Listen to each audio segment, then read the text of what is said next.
and I'm not going to talk about Python. You know? Oh yeah, now it's on. Okay, so I want to start with a question. How many of you people here have heard of Python?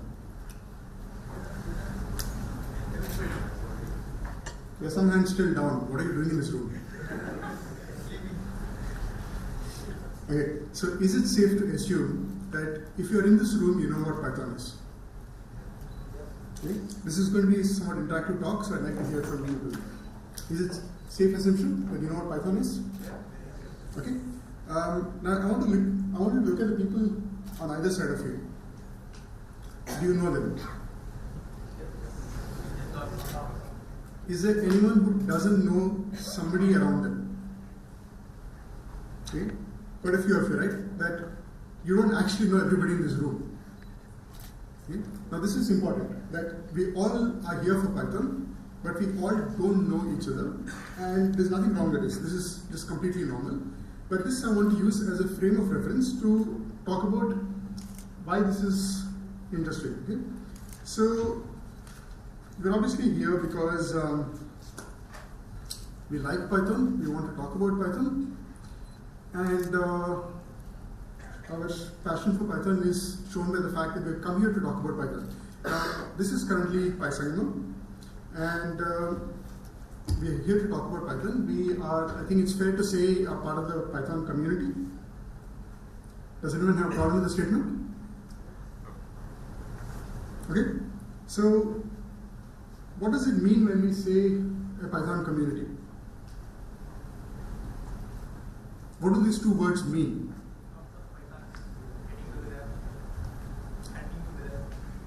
Pythonistas getting together, exchanging ideas and giving any solution to the problems. Okay. That's what the community does. That's what the community does. But are you doing that from the audience or are you doing it from the stage? Anyway, opportunity comes. Okay. So if you're just in the audience consuming and not sharing, are you a part of the Python community? Yes. Yes. Yes? Yes. Right? It's fair to say that it's the definition of Python community. Well, Python is a programming language, and community is defined as people interested in Python. There is no greater expectation. It is not about saying unless you evangelize Python, you're part of the Python community. That's not what I say. Your interest in Python is enough to consider you as part of the Python community. Right? And a place like PySangam is a place to discuss Python. Now, if you want to go beyond this, there is PyCon India, which happens next month. Okay? And it's an event that is usually organized by the Python Software Society of India. PySangam is an event organized by the Chennai Python Users Group. It's got support organizations behind it to take on specific aspects of it. Okay? So there's an organization that exists to organize this event. Now, something unusual happened with the SSI this year, and it's something I want to touch upon because I think it's kind of crucial to understand what does it take for this community to come together and discuss ideas. Okay? This email went out a few months ago. The Python Software Society of India, which is an organization that exists to host PyCon India, shut down and told PyCon India that we can't help you, you're on your own. Now this is a slightly bizarre thing to occur because if the organization exists to organize PyCon India, but says it's not going to exist anymore, PyCon India continues to exist, then was it the organization hosting PyCon India in the first place? Because somebody is hosting PyCon India, right? So this unfortunate thing essentially now means that the organization of PyCon India has become distinct from the organization that was supposed to organize PyCon India. And this is a somewhat unfortunate situation. It's something that ideally should not have happened. It's something that also unfortunately tends to happen a lot. Now Anand Pillai, who had to send out this message, I don't know if Anand is in the room, I believe he was here yesterday. So Anand is obviously not someone you hold accountable and say you did something wrong because the organization shut down. That's not what we're trying to say here. What we're trying to say is Anand had the unfortunate job of communicating the fact that PSSI would not be helping. And I've had this situation happen to me as recently as last month in an entirely different context. And so this is something that's been bothering me for a while. How do you design an organization that runs a space for the community in a manner that's sustainable and will remain long term? And to get to this point, we'll have to understand what community means. So I want to break this down, go back to the idea that we had before, where we talked about a community as a group of people who are defined as being interested in something. Let's say that this diagram represents this room. We are Python programmers, we're sitting in a space that's enclosed by this hall, and we're all interested in Python.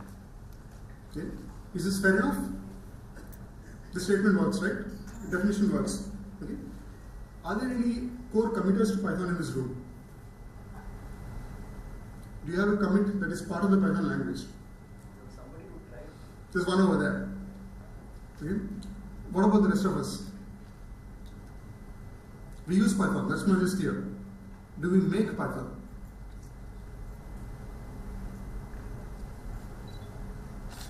Okay? So now we get to the next situation that we've got. That the Python language itself is not part of the community in this room. It comes from somewhere else. Okay? Somebody makes the Python language, we use it, we consider ourselves part of the Python community. This is all fine, there's nothing wrong with it. But the statement of fact is the Python language comes from outside this room. Okay? The community of people who make the Python language are not part of us here. There's only one person here who's committed to the Python language. The rest of us are users. Okay? Now let's contrast this with something completely different. Let's say we are a bunch of people waiting at a railway platform to board a train. Are we a community? We don't know each other. Okay. It's just random people waiting to board a train at a railway station. Are we a community? Opinions, please. It's not a trick question. It's a very straightforward question. No. We're not? No. Why not? You're not interested in the thing, you're only boarding the thing. Well, you're clearly not interested in making Python either. There is no engagement between. We don't know each other. People in this room don't know each other. We already established that. We are trying. Define that. Can you please?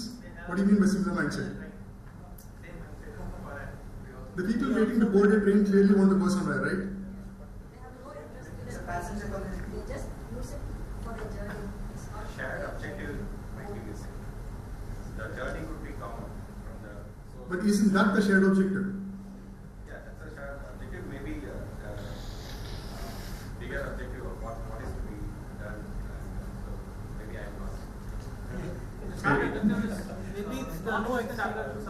I'm sorry? The shared objective is non-existent after a few hours. After a few hours, okay. They're not exchanging ideas, maybe. Okay. I think if we are selling something on the train, then you can form a community saying that we use the train, and there's a bunch of people who use it for a specific purpose to enhance your own goals in terms of making money.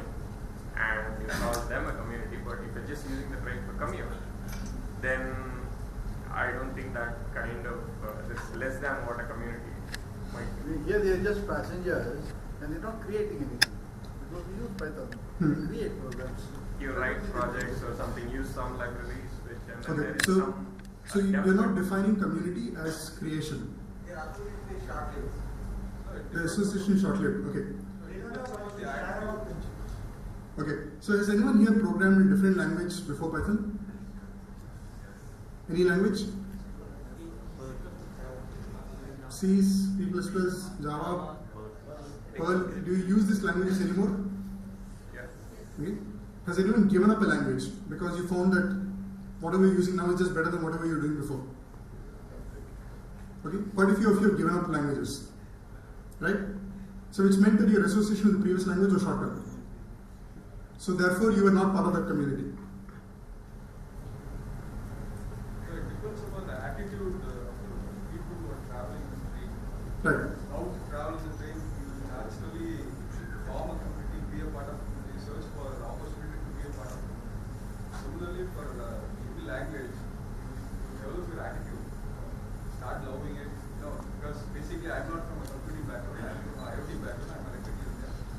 because of love towards Python and I'm here. So I'm part of the community. Okay. So, what does this love of the Python language mean? Why do you love it? Use it for your own career advancement and also you help others. Okay. So, is it then fair to say that it lets you express your desires in some way? You had an idea for a program, Python let you code it. Okay. You wanted to advance your career, Python let you advance your career. Okay. Not only career, anything. Yeah. So essentially, it's a form of expression, right? That there was some desire that you had that you wanted to express, and the Python language let you express it in a certain manner. Okay. Let's say you're building a website, and you want to do something in the browser. Can you run Python in the browser? How? You have to use JavaScript if you want to run it in the browser. If you want to use Python in the browser, then you're going to run a Python interpreter inside of JavaScript, which you must be extremely stupid to do because you would have lost your job if you tried to pass it off in production. Okay? So in reality, nobody does that. Your ability to express in Python ends when the browser begins. You can do whatever you want on the server side, but you get to the client side in the browser, bye-bye Python. I think that's the reality of where we are today. Fair enough? So essentially, Python is a language that lets you express your desires in certain ways that gives you a lot of flexibility but has its limits. You cannot program inside a web browser using Python. It's a practical limit unless someone gets to the point of writing a fairly good quality Python to JavaScript compiler. Fair enough to make this statement? Ready? Now, what's the difference between that and a train? A train lets me express my desire to travel somewhere. And there's a shared desire among everybody else on the train. So why are we not a community? I think you derive a sense of identity from being a part of the community, which is... How many of you put traveler in your biography on Instagram? People do that, right? So why are you not a community then? I think it's also the length of journey. Like if you're frequently, doing trekking trips or something, then there's a purpose beyond, a regular thing that you do every day for a short period of time. It's just means to get from point A to point B. If it's a regular, it depends on the type of train and the journey also. Okay. Yes. So I'm going to just make this easier. Really come on this point, like there's a difference. Like the person who puts a traveler is probably doing the Trans-Siberian train journey, but some of us are just using it as a commute. You might find that people who just use Python as a day job thing might not really feel a part of the community. It's in the same way that people who just travel from CST to Lower Parel don't feel like a part of a community. Probably. Yes, but except that they do sing bhajans in the train together and they cook in the train and all kinds of things happen on Mumbai trains.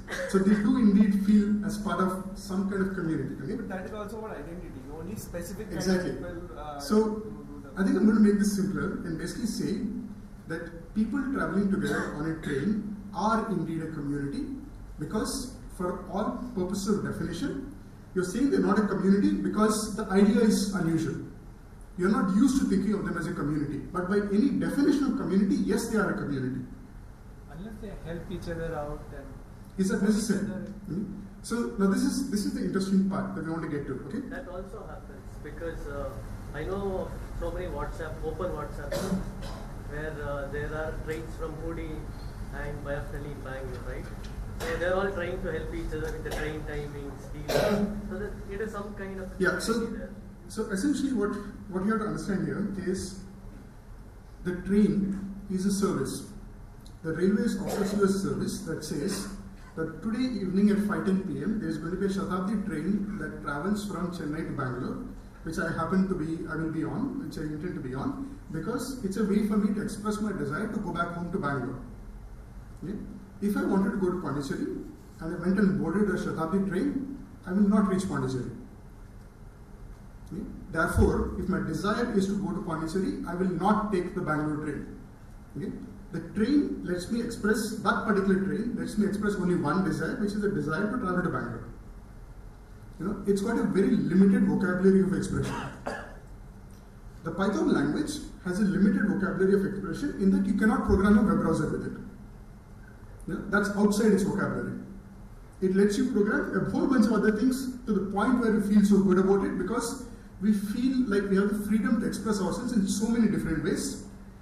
If you ignore a certain set of ways in which you can express yourself, which are not allowed in the Python language. Okay?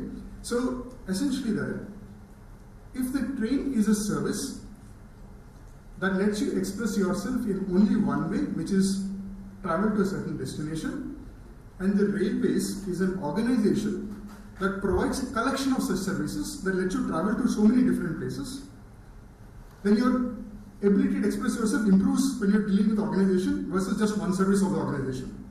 Okay? And so what I want to drive at is, we're dealing with three different concepts over here. There's an organization that provides a service. A service is something that you can use, and in the act of using it, you can express yourself in a certain manner, where the limits of your expression are defined by the service. Yeah? It could be extremely limited in that get on the train or don't get on the train, or it could be very verbose like Python is, or it could be just someone like me standing on stage and speaking whatever the hell I feel like. And the Python language does not stop me from saying what I want to say. In fact, I did not show you any code so far. It doesn't matter. I don't need to show you code because I'm using my voice. Okay? What I can't do using my voice is program a computer. So obviously, there's a limit there as well, that I need to use the services of a program which will convert my intent into machine code in the manner that it allows me to do it. Okay? So if we work on this definition, we're now dealing with four different entities over here. An organization provides a service that allows an individual to express themselves in certain manners, and in the act of expressing yourself in this manner, you form a community of the like-minded because you discover there are others who are doing the same thing, have similar desires, and will help you in the process of doing these things. Okay? So my slides end over here. What I want to look at from now on is, how do we go from here to organizing events, and how do we ensure that a space like this is a sustainable operation that can continue for the next decade. Yeah? So if you start here, and start with this assumption of saying, to express yourself, you need a service. Okay? I will take this as a maximum. Without a service, you cannot express yourself. Okay? Does anyone want to question me on this? By service, you mean the tool? Some tool that allows me to say something. Is it on the platform? It's similar to a platform, in a way. Okay? Now obviously you can question this by saying, the fact that I'm speaking is not a service offered by some organization. My throat works regardless of whether an entity says you are allowed to speak or not speak. Okay? So where is the service part of the statement in this scenario? Having everyone else. Having everyone else here, right? Some organization put in the effort of bringing us together in this room and making space on the schedule for me to come on stage and speak. So the fact that I have an idea, a desire to express, is insufficient. Someone had to create a service of this event called Python that allowed me to express my desire of saying that I have an opinion about how all of this works. Okay? So now what this takes here is, to go back from the community to an organization requires you to change the way you think. Now, the way you think of yourself as a community is not the way you think of yourself as an organization that creates the community in the first place. Okay? I'm going to put in this other statement now, that the community only exists because of the service. Okay? You cannot have a community without a service. Okay? If the Python language did not exist, there would be no Python. We would not be in this room. Fortunately, it does exist, and its existence is not hidden. So we don't even have, we take it for granted. We don't have to worry about whether it exists or not. Okay? So now if you want to go back and say,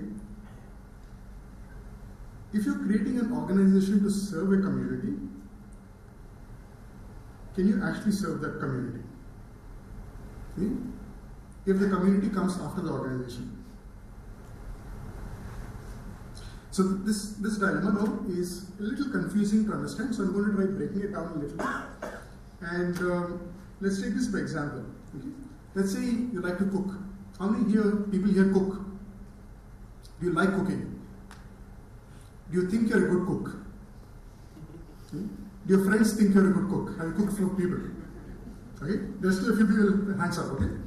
Now, if you think you're a good cook and your friends think you're a good cook, then you probably are a good cook. I mean, let's not try to put you in a contest here. Chances are that your definition of good is also that somebody else is not good. Yeah? My food is better than theirs. I mean, how else would you call it good? Yeah? That you've eaten bad food and you've felt bad about it. And said, look, I can make better food than this. Now this, as it turns out, this is actually a very common pattern in society. And a lot of people who get this feeling get frustrated about bad food to the extent they say, let me start a restaurant and get into the food business. Has anyone here been through the experience of being in the food business? Yeah? It's a wrong room for this. Sorry, it's a bunch of Python programmers. We're not here for the sake of being food tech startups or food startups or just cooks. Okay? As it turns out, there are statistics for this. Now, unfortunately, I don't have numbers handy off the top of my head. But getting into the food business is the most common form of entrepreneurship. Yeah? That people trying to start a business are more likely to start a food business than any other type of business, because it's one where everybody has to eat. You know, it's a universal thing, and almost everybody has to learn to cook at least Maggi noodles, if nothing more serious than that. So therefore, it's got a low entry barrier for skill, in that there's a huge base of people who know something about cooking. And for a lot of people who want to express themselves by saying, I really want better food for people around me, get into the food business, easy operation. Now what happens if you get into the food business as a thought exercise? All your assumptions are wrong. What exactly is wrong? You think you will be able to serve everyone? Actually not. You end up wasting a lot of food. You'll not be making profit. Many things go wrong. Yeah. So, and well, let's say that you're really good at making a masala dosa. Everybody loves your masala dosa. And you say, okay, let me start a breakfast business. How many masala dosas are you going to make? What, 100? Are you going to like it that much after you make 100 of them? No. Right? Start hating it. You're going to start hating it. And so what happens here is this conversion from the passion of liking something to the organization that makes it requires you to basically lose your passion. There is no way you can make 100 dosas and love it. That's not possible. Okay? You're loving the fact that you're serving people, you're not loving the fact that your dosa is so tasty, because you can't even eat that many dosas. How do you know the 100 dosa is as tasty as the first one? Okay? So, what happens here is, in this process of going from someone who you feel as, what you feel as a member of a community, to the act of being the organization that provides the service that creates a community, you have to give up your passion. Without that, you will never run an organization. And this is the hard part that trips up a lot of people. You don't like the idea that your passion is serviced by giving up your passion. Because now you're serving the passion in other people and not in yourself.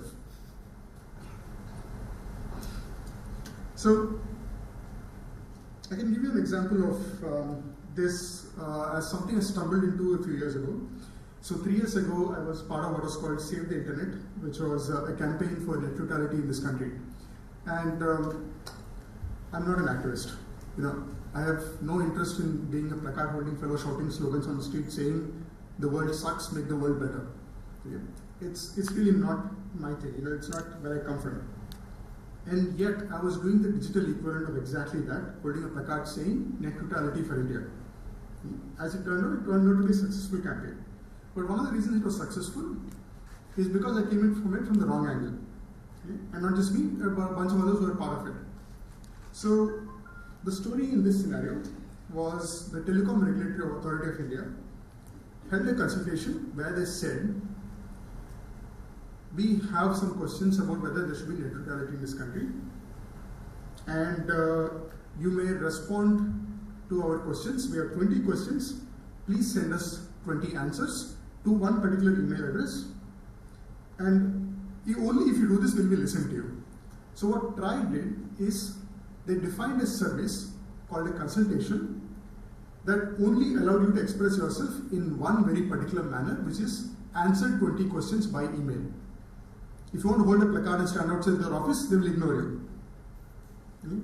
As it turned out, somebody tried doing that. The Congress organized a march where they basically took placards and went and stood outside TRI's office, and obviously nothing happened after that. They got completely ignored.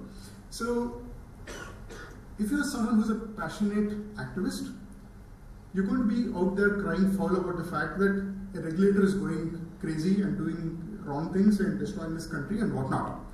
And that would not have worked. Now, when I came into this, I fortunately came without the passion. I just came in with some ability to run an organization.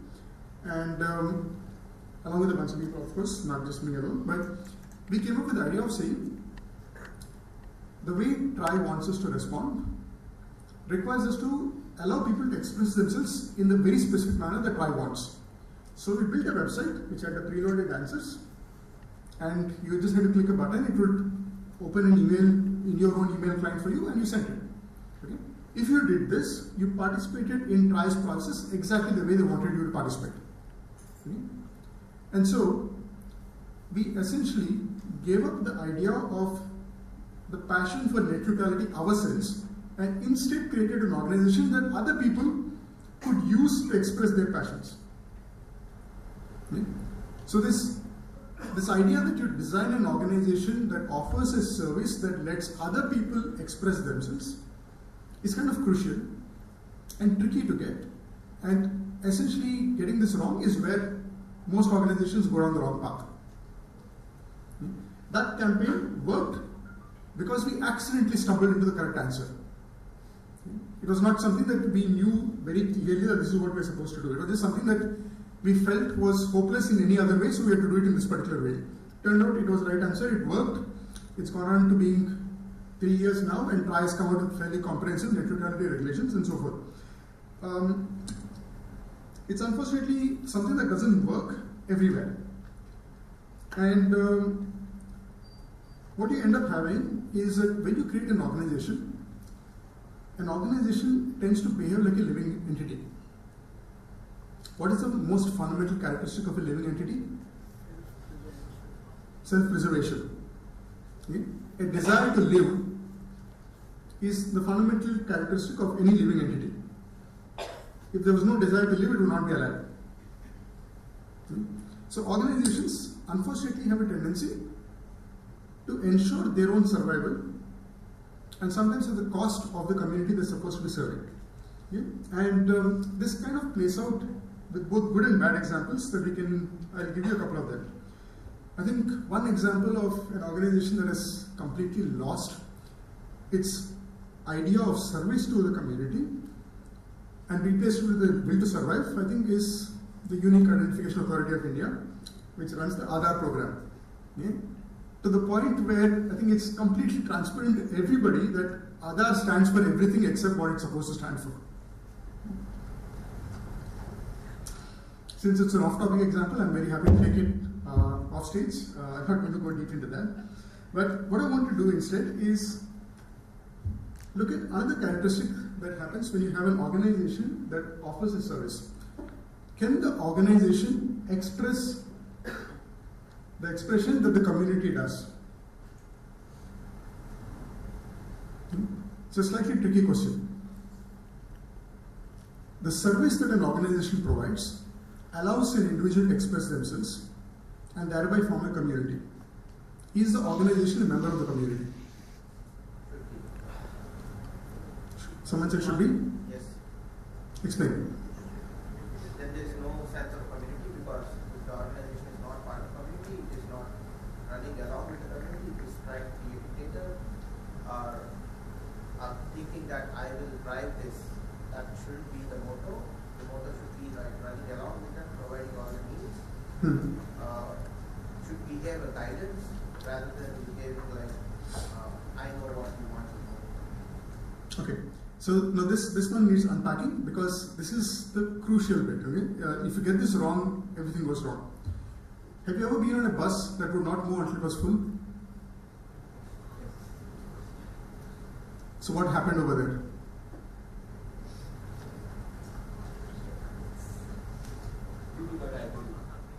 Yeah, no, but why was the bus refusing to move?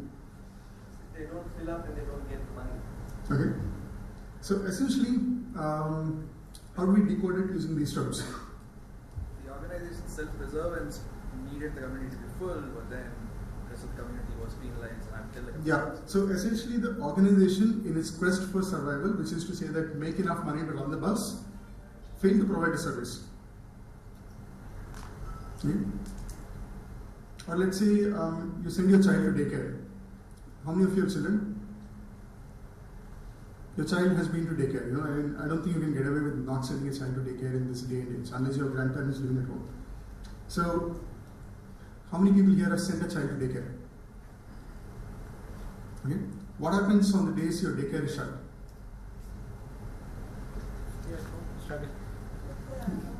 Your daycare owner feels like taking a holiday and says, today no daycare, go figure out your child's problems yourself. Has it happened to you? Remember, why do you send your child to daycare? Because you don't have time. You've got other things to worry about. Okay? Now, in the process of sending your child to daycare, because you have other things to worry about, your daycare cannot say, I have other things to worry about. That's a failure of service delivery, right? Your daycare has to operate with the basis that the daycare will operate no matter what other things come up.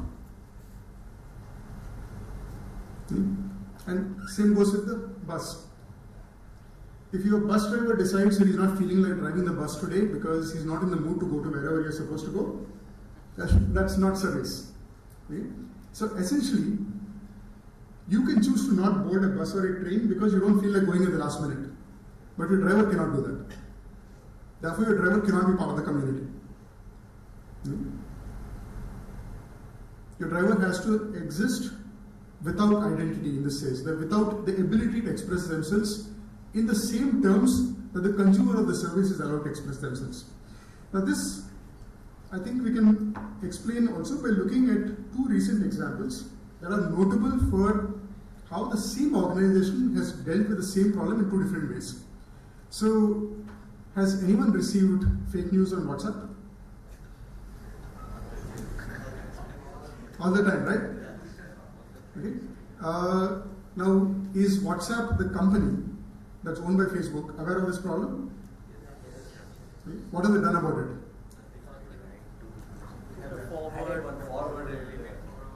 They've added a forwarded notice, right? Now that thing wasn't accidental. It was a response. It was a very carefully considered response that we cannot do more than add a forwarded notice. Fair enough? They have not done anything else beyond that, right? But they did put out a newspaper ad. Has anyone seen the newspaper ad?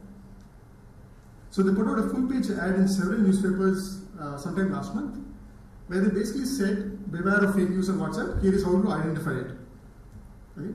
Now this gives you an interesting question. It's the WhatsApp company. They're in the messaging business. Why could they not send you a message about this in the app? Why did they have to put it in the newspaper?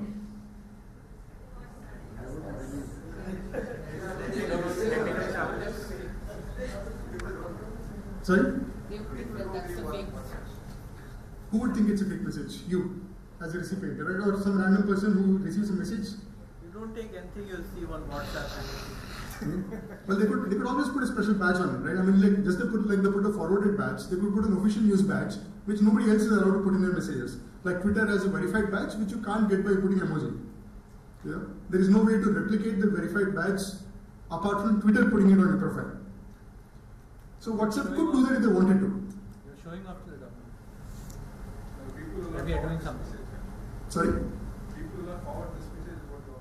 No, they can send it to everybody in the world. What's stopping them? Because they have everybody in the contact book, right? So the idea of WhatsApp is that you can only send messages to people whose phone numbers you know. They want to do it as It will be treated as a breach of privacy. That's one. They want to keep running their business by. No, actually, there is a business possibility. I think. I mean, engaging the user all the time. That's how Now I have a question for you. See, why is it in the newspaper instead of inside the app? Marketing technique. Are you sure? Remember, everybody who reads a newspaper also uses WhatsApp. There is absolutely nobody they targeted in a newspaper who is not a WhatsApp user. If they were doing that, it was a waste of money because the point is for WhatsApp users to read this message. If it shows up in the app, everybody knows. People knows by usage there. I mean, the fake news are coming in WhatsApp. So why is the necessity comes for WhatsApp company to send the message? So it is understood intuitively. So that's the reason. So I'm actually going to assert that this is actually a lesson they've learned, that you do not put the message inside WhatsApp. Because they don't want to reduce the service they provide. So if they provide a bigger service and then reduce it later on, the user feels like he lost the big stuff. I don't think that is it. I'm going to posit that the reason they did not send you a message inside of WhatsApp is because WhatsApp cannot be a participant in its own service. Just like we went through this explanation so far of the fact that a train driver cannot express a desire to not travel by not driving the train. That is not allowed. They are not allowed to express themselves in the service that they are offering. Excuse me, I have doubt here. So if that is the case, I mean, during some emergency cases, and WhatsApp is sending them, I say, you might have noticed that Facebook is from our end. I mean, they are supporting people. Yes. So in that particular scenario, I mean, they are being a participant. The emergency scenario is slightly different because it's actually a community feature, it's not a company feature. There was an example of a company feature in Facebook which blew up spectacularly on their face. Anyone remembers this? This happened in 2016. Zuckerberg's profile got hacked? No, this was the Save Free Basics campaign. You remember, Save Free Basics was a campaign inside of Facebook saying support Facebook. Now what happened when they did that? They essentially advertised their ability to be a participant inside the service that they offer for other people. And when they did that, they also told the government that we need to be regulated because we can threaten you. That we have the ability to reach so many people and say what we want that the government does not have. Which is an invitation for the government saying, if you have this ability, we want this ability. So if WhatsApp sends a broadcast message saying beware of fake news, they're going to get hit by the government to say, okay, you send some other message now on behalf of the government because you clearly have the ability to do so. So what you get is now this interesting scenario where this is kind of a recurring feature in philosophy. And the Greeks, when they wrote their dramas 2000 years ago, invented a term for this. They called it the Deus Ex Machina, the god of the machine. So they use this to describe a scene in a play where you come to a part where the story cannot proceed because something has gone terribly wrong. And the only way to rescue the story is if God comes and makes an appearance and does some magic and makes things all right again.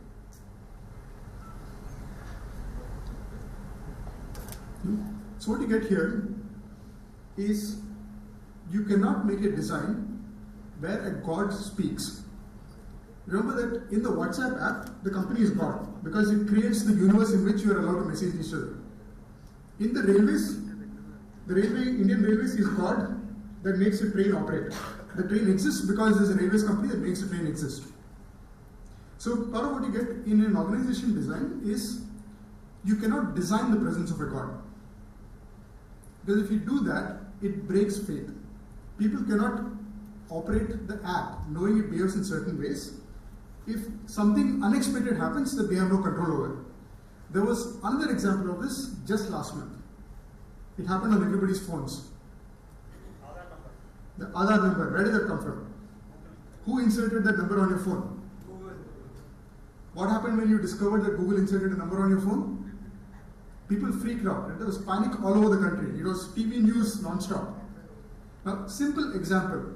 Google thought they were helping you by inserting a default number. They essentially became the god that entered your phone and operated doing some magic that is not supposed to happen to anybody's phone. So, as the God, they obviously have the power to do such things. But when a God speaks, chaos ensures. This is, in insurance, they call this the act of God scene, where something happened that is an utter catastrophe that is not supposed to happen because it is not supposed to happen. So, what you have to design for now is this interesting scenario where when you design an organization that provides a service through which a community comes to exist, as the organization that offers the service, you cannot participate in the community. Kiran, I want to bring some nuance. Yeah. So couple of points. Then the bus driver. There are two things here. One is the community of travelers. The bus driver is also part of that community, but the bus driver gets a salary for providing a service. So the part of providing the service is an economic exchange. Yeah. So in that way, I would still argue that the bus driver is part of the community. And in terms of the free service like Facebook or something, or you run a user forum, there is always moderation. So I would, rather than saying putting in a God-based system, I would say it has to be a rule-based system. So if Facebook has designed rules that how the community will operate since it's a free service, or any other like Hacker News. Hacker News is a very great example of running a rule-based system where there are certain kind of comments that are accepted, not accepted, but there is heavy moderation, right? Yeah. But the moderation is rule-based. Yes. So I think to build the trust, I mean, you need a rule-based system that also applies to organization. System, but you also need this hierarchy of enforcers, who may have the God rules. So that's my view. Exactly. So, and I think this is the important part, that in an organization you have to have a rule-based system and not a God-based system where you as a benevolent dictator step in whenever you think something has gone wrong. Okay? So this is roughly what I had to say, and I think it's something that we need to think carefully about the next time you say, I wish there was a space for people to come and speak, so I will make it happen. And when you do this, you're essentially playing God by creating a new organization that will host a new community space in which you cannot participate anymore as a God. You can only participate via the rules that everybody else has to go through.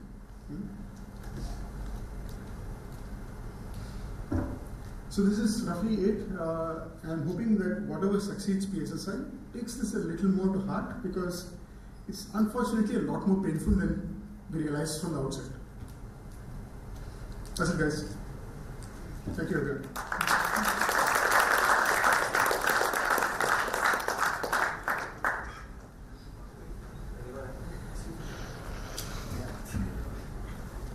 Please note, I only have 2 mics.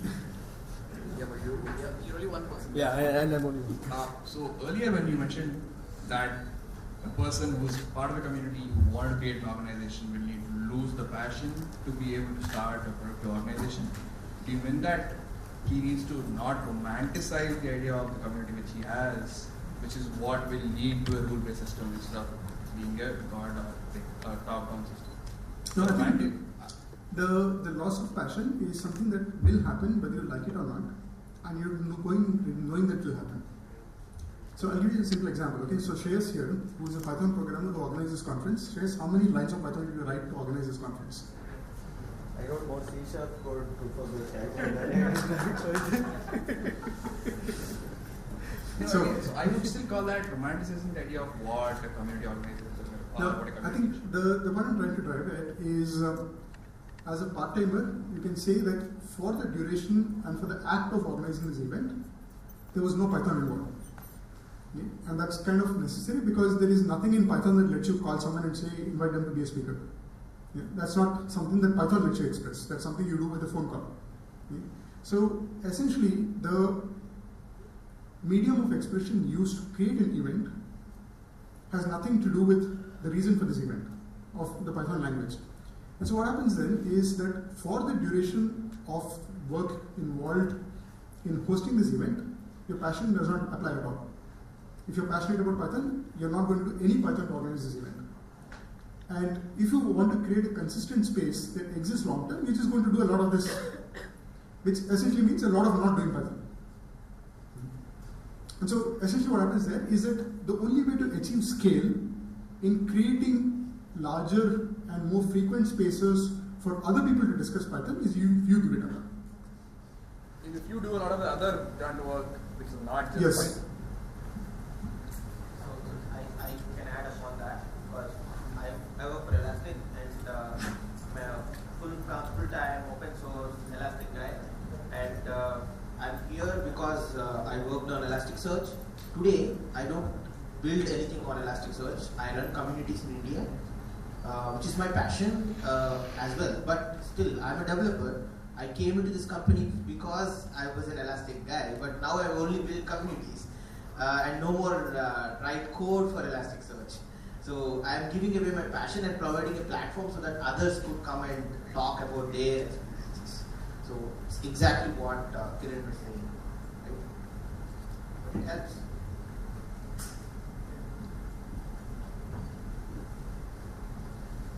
Hi, this is Niroshan, and yeah, actually it's very interesting talk. And actually, I'm not from Python background. I'm more of into Java.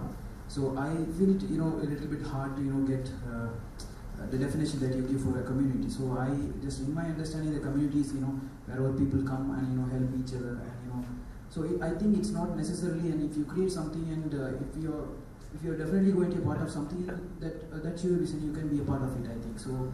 There is nothing. The vision has not been changed. Like he's being a programmer, and now even if he did not lose I think he did not lose the ability to program, and if he wish, then he can do, which goes to prove that he can do all the time programming if he wish. The passion has not changed. So it doesn't mean that in my point of view, it doesn't mean that when you create a service that you cannot be a part of it. That I don't know. Whether how I should take it, but yeah, this is what I want. So I think this needs a bit of clarification. Okay, let's say that he's creating Elasticsearch communities. Okay? Part of what it means to be involved in a community, let's say that the PySangamam community involves people who are sitting in the audience. Okay, now I can ask any of the organizers and say, can you actually afford to pay attention to the talks? Now, if you do that and something goes wrong, whose problem is it? Okay? Like Shreyas here is running around with a mic. His job is to look for who's got a hand up. Okay? He cannot pay attention to the question. He can obviously be hearing it in the background as it's being said. But if he gets so enthralled with the question and the answer, he's going to fail to notice that somebody else has raised a hand. Okay? Yeah, but he's allowed to ask questions, right? He can also be a part, but he will not. He will not. But he asked. So within limits. See, if it becomes a monologue between him and me, it's going to piss off a lot of people in the audience because he unfortunately has authority over the mic because he's an organizer. Okay? You cannot take the mic away from him. He can take it away from someone else. So it would essentially be abuse of his position to beat the norms of the system, which only says that you're only allowed one question per person in the audience, or whatever else the rule of the game out here is. Yeah. The reason I said why the community cannot be defined in a particular manner is exactly what the Grady Bush has said about object-oriented programming. It can be defined in multiple ways based on the understanding of the people. So I think a general definition cannot be given for this community. Yeah, so let's also remember that a community is not distinct. Okay? Communities form seamless groupings with other communities. So you can always have, for instance, a community of travelers will have a community of train travelers as a subset of it. Okay? A community of plane travelers is another subset of it. And people who just travel by these things who don't care about other parts of it. So communities do not have exclusive boundaries. So what unfortunately tends to happen is that we see the overlap of several communities as a distinct community, which is not the way to think of it. You have to think of community purely by its definition of what characteristic makes you part of it or not part of it. Okay, so I think we're out of time. We'll take it offline. I'm going to be out here. You can ask me anything you want.